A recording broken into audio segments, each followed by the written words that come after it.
नमस्कार दोस्तों। कहानी गोल्ड में आज सुनिए डॉक्टर सूर्यबाला जी की लिखी कहानी पीले फूलों वाली फ्रॉक। दरवाज़ा मैंने ही खोला था और तुम मेरे एकदम सामने खड़े थे। तुम यानी कि आज के आगंतुक ही तो। आगंतुक की तरह ही तुमने हिचकते से कहा था, आई एम कौशल वर्मा। मैं भी ठीक तुम्हारी तरह ही जवाब दे पाई थी, जी हाँ, अंदर आइए ना। तुम अंदर आ गए थे। फिर एक अदद अंदर अंदर धड़कती सी चुप्पी, असमंजस की स्थिति, और उसके बाद तुम फिर हिचक हिचक पूछ रहे थे, आप पूनम ही है ना? जैसे एक छोटी सी घंटी टुन्न से बजी हो। मनु मेरा बचपन का नाम, जिसे शायद मैं खुद भूल गई थी। रवि हमेशा मनीषा ही कहते हैं, या फिर कभी कभी किसी रॉ या प्यार में मनी बस कहते हैं, या मन्नू वन्नू एकदम गवारों सा लगता है। जी जी जी हाँ। इस बारे में किसी तरह सारी धड़कनें समेट कर हंस दी और फिर जल्दी से पल्लू का छोर उंगलियों पर समेटने लगी हूँ। आगंतुक यानी कि तुम हंस दिए हो। आप मुझे अच्छे से पहचान नहीं पाई, शायद भूल गई होंगी। बस ये थोड़े से शब्द, और अंदर कितना बड़ा बेताब का तूफान और बवंडर आया हुआ है। सब कुछ यहाँ वहाँ ऊपर नीचे बेतरतीब हो रहा है, और मेरे अंदर की 35 साला सुदक्ष गृहिणी एक सनाके में आई सी सब कुछ देखे जा रही है। जी नहीं, पहचान तो रही हूँ। आप शायद केशी? हाँ। मेरे अंदर की समेटी हुई धड़कनें फिर बिखरने लगती हैं, बस एक जरा सी बहुत पुरानी पहचान की बात पर, और मैं उंगली पर इतना ढेर सारा पल्लू समेट डालती हूँ कि मेरी 35 साला गृहिणी मुझे फटकार उठती है। ओफो, केशी ही सही तो क्या हुआ? इस नाम को थोड़ा सा जान भर लेने को छोड़कर और वास्ता ही क्या है तुम्हारा इससे? कहाँ का कहाँ, सदियों पहले का देखा हुआ आदमी, जिसे न कभी याद किया न जिसके नाम को बिसुरा। आज देख गया तो अल्हड़ किशोरी सी पल्लू समेटने लगी हूँ उंगलियों पर। ऐसे ऐसे तो हजारों नाम जोड़े जा सकते हैं जिंदगी के इतिहास में, पर जहाँ तक मुझे याद है यह कोई जुड़ सकने या लिखा जा सकने वाला नाम तो बिल्कुल नहीं। हाँ, बिल्कुल नहीं। मैंने अपनी 35 साला गृहिणी के सामने हथियार डाल दिए हैं और उंगलियों में लपटे पल्लू का छोर फर से खोल दिया है। गृहिणी फिर अपनी आदत के मुताबिक सीख देने लगी है, और फिर पता नहीं यह इतने साल बाद एकाएक क्यों आया है। जरूर कोई स्वार्थ, मकसद या कोई ना कोई काम होगा। रवि ने और मैंने इसका फोन पाने के बाद आपस में मशवरा भी तो किया था कि बात बिना बात भला जाने कहाँ का रिश्ता जोड़कर कोई केशी यह जहमत क्यों उठाने लगा। जरूर रवि के ऊंचे ओहदे का फायदा उठाकर कोई जानकारी, नौकरी, सिफारिश, प्रमोशन, कोई ना कोई बात तो होगी ही, वरना यूं ही बिना बात कौशल वर्मा या केशी ही सही क्यों पधारने लगे। बस यूं ही झटपट निपट लेना है, जैसे आए दिन आने वाले ऐरे गैरों से निपट लेती हूँ। लेकिन आगंतुक यानी कि तुम कह रहे हो, आप बहुत छोटी थी जब तुम्हें देखा था। जी हाँ, मैं खिलखिलाई थी, क्योंकि अब तक अपने आप को काफी कुछ संभाल चुकी थी। जाहिर है आप भी तब छोटे ही रहे होंगे। जरूर मतलब की बात पर आने से पहले भूमिका बांध रहा है। हाँ था तो, पर इतना नहीं कि सब कुछ भूल सकता। क्या? यह कह नहीं पाई थी, यह सिर्फ मेरे अंदर के प्रश्न की प्रतिध्वनि थी। ऊपर से हंसकर बड़ी सहजता से पूछा था, अच्छा, क्या नहीं भूले आप? बताऊं? सबसे पहले आप तुम्हारी पीले फूलों वाली फ्रॉक को। मैं? मेरी फ्रॉक? आवाक, हतप्रभ हड़बड़ा उठी थी मैं। यह आगंतुक ये सब क्या कह रहा है? जैसे किसी अनाम सम्मोहन से आंखें ढप गई हूं, और जादुई करिश्मे से वह सफ़ेद पीले फूलों वाली फ्रॉक मेरे गले में सरकती आ पड़ी हो, और मैं यहाँ वहाँ छुपने की कोशिश करने लगी हूँ। मेरे अंदर से एक छोटी सी धड़कन छिटक पड़ी है। और पीला रिबन। रिबन? हाँ, 2 कसी चोटियों में गोथा हुआ रिबन। मैं उंगलियों में दबा पल्लू का छोर फिर से समेट कर भींच लेती हूँ, और अनायास मेरी उंगलियां कानों के पास की 2 लटें सहला उठती हैं, जैसे वहाँ अभी भी कसी कसी चोटियों का एहसास बाकी हो। मेरे होठ हल्के से बिंधे हैं। मेरी गृहिणी परेशान सी, हैरान सी देखती रह जाती है। मैं अध टूटे वाक्य में किसी तरह कह पाती हूँ, पता नहीं। हाँ, थोड़ी थोड़ी याद है उस पीले फ्रॉक की और रिबन की, लेकिन मुझे पूरा याद है। तुम इस बार हंसे नहीं, जैसे कहीं बहुत गहरे में डूब गए मेरे देखते देखते। बहुत बहुत साल हो गए ना। किस बात के? वही सुन्नो बुआ की शादी के। हाँ, तभी का तो देखा है आप तुमको। हाँ, मैंने भी। जाहिर है, बिल्कुल। तुम हंस पड़े थे और मैं अपनी इस बेवकूफ़ी भरी उक्ति पर एकदम शर्मा गई थी। सच ही तो बात थी, भला जब तुमने देखा होगा तभी तो मैंने भी। फिर यह कहने की तुक ही क्या, यह भी कोई बात हुई इस वयस्क सी उम्र में अटपटाकर कहने की। मैंने भूलकर आंखें उठाई कि तुम्हारी आंखों में कितनी और कैसी हंसी है, लेकिन देखा तो तुम्हारी दृष्टि में सिर्फ ढेर सारे रेशमी पंख थे। मैं एक भी पंख न बटोर पाई।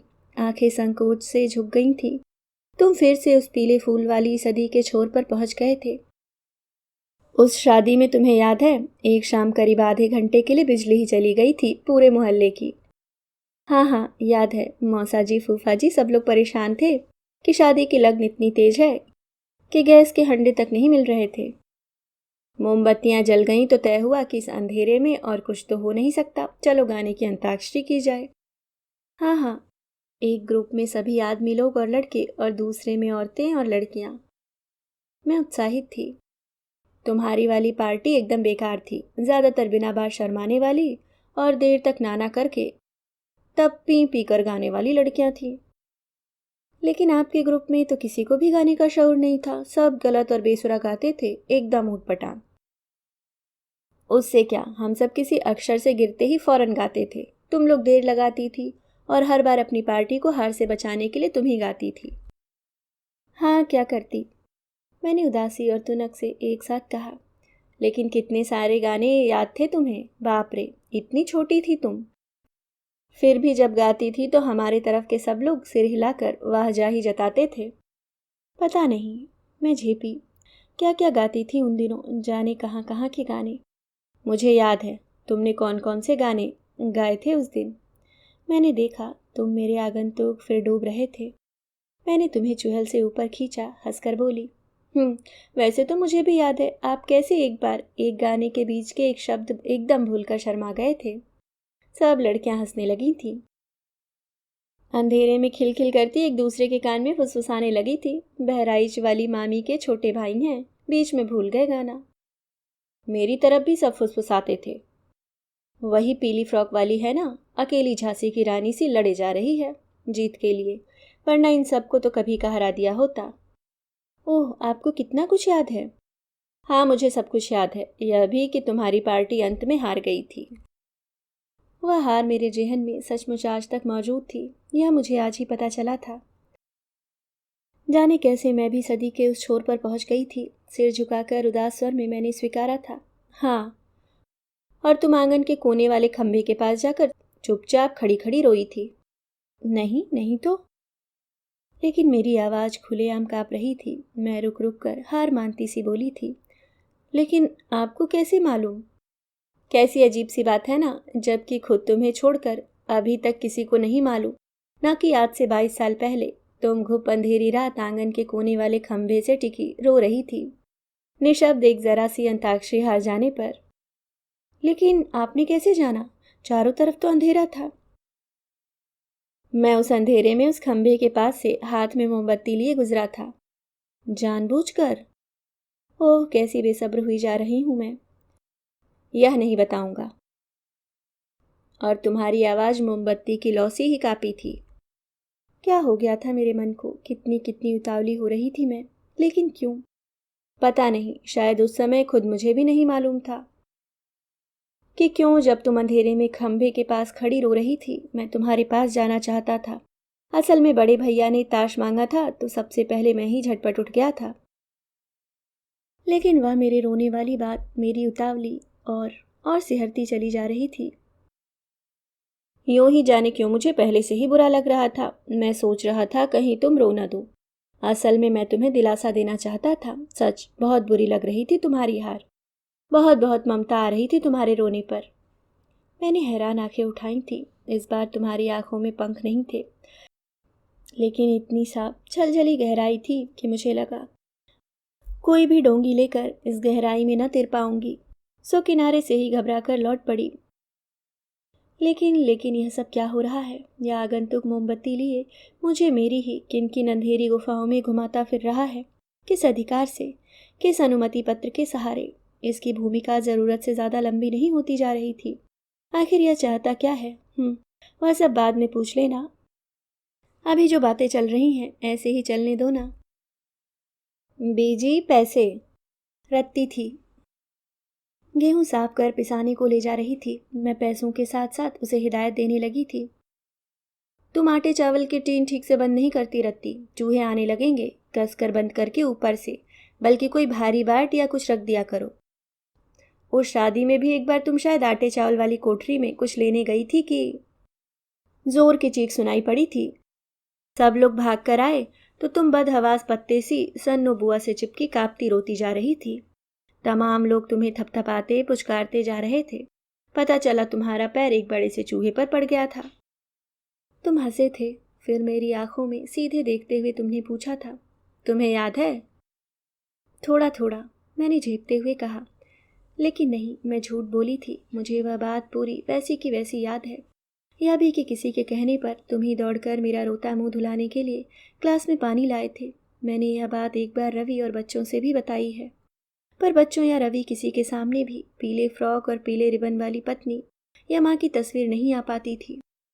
मेरा उत्साह ठंडा पड़ गया था। वे फ्रॉक पहने छोटी किए मुझे 12 साल की कल्पना ही नहीं कर पाए थे। सचमुच तब कहाँ मालूम था कि 22 साल पहले की पीले फूलों वाली फ्रॉक वाली मैं तुम्हारी जिंदगी के किसी कॉलम में सवार कर सुरक्षित रखी हुई हूँ। यह जिंदगी भी अजीब कौतुक भरी है। जितने लोग उतने ही खानों में बटी। कभी कभी हमें पता ही नहीं चलता कि हमारी जिंदगी का कौन सा हिस्सा किस खाने में बट गया। मुझे यह भी याद है कि खंभे से टिकी रोती हुई मैं सोच रही थी, कोई देखता क्यों नहीं कि मैं इस घुप अंधेरे में अकेली रो रही हूँ। वह कोई कौन हो सकता है, इसका एहसास नहीं था तब, सिर्फ एक अधूरा सा एहसास। मुझे यह भी याद है कि तुम उस अंधेरे में खंभे के पास से जलती मोमबत्ती लिए गुजरे थे। तुम एक शर्मीले से किशोर, और मैंने सोचा था कि काश तुम ही मुझे देख लेते। पर मैंने यह नहीं समझा था कि तुम अनजाने गुजर गए और तुमने कुछ भी नहीं देखा। लेकिन तुमने यह सब देखा, समझा और सवार कर अपने पास रख भी लिया। मुझे यह भी याद है कि मैंने ही गीत गाते हुए षडांश को सोचा था, तुम्हें भी मेरा गाना अच्छा लगा होगा क्या। मुझे यह भी याद है कि खंभे से टिक कर रोते हुए मैंने सोचा था, तुम देखते तो तुम्हें ममता आती क्या मुझ पर। मुझे यह भी याद है कि, और यह भी याद है, और यह भी नहीं, मुझे कुछ नहीं याद है। रवि जी कब तक आते हैं? मैं एकदम चौंक जाती हूँ। रवि? हाँ, आते हैं, कभी भी आ सकते हैं। मेरा मतलब टाइम हो गया है। क्या सोचने लगी? मैं कुछ नहीं, कुछ नहीं। हाँ, यही कि इतनी देर हो गई, आपको चाय या कॉफ़ी के लिए भी पूछा ही नहीं। मैं संयत हो उठने लगी थी कि तुमने हंसकर कहा था, सच सच कहूँ तो मुझे भी याद नहीं था कि तुम अब इतनी बड़ी हो चुकी हो कि बाकायदे चाय कॉफ़ी के लिए मुझे पूछोगी। मैं खुद 22 साल पीछे था। मैं अभी भी तुम्हारे इस गृहिणी रूप के साथ वैसा तादाद में नहीं कर पाता हूँ। मेरी नज़र में तुम वही।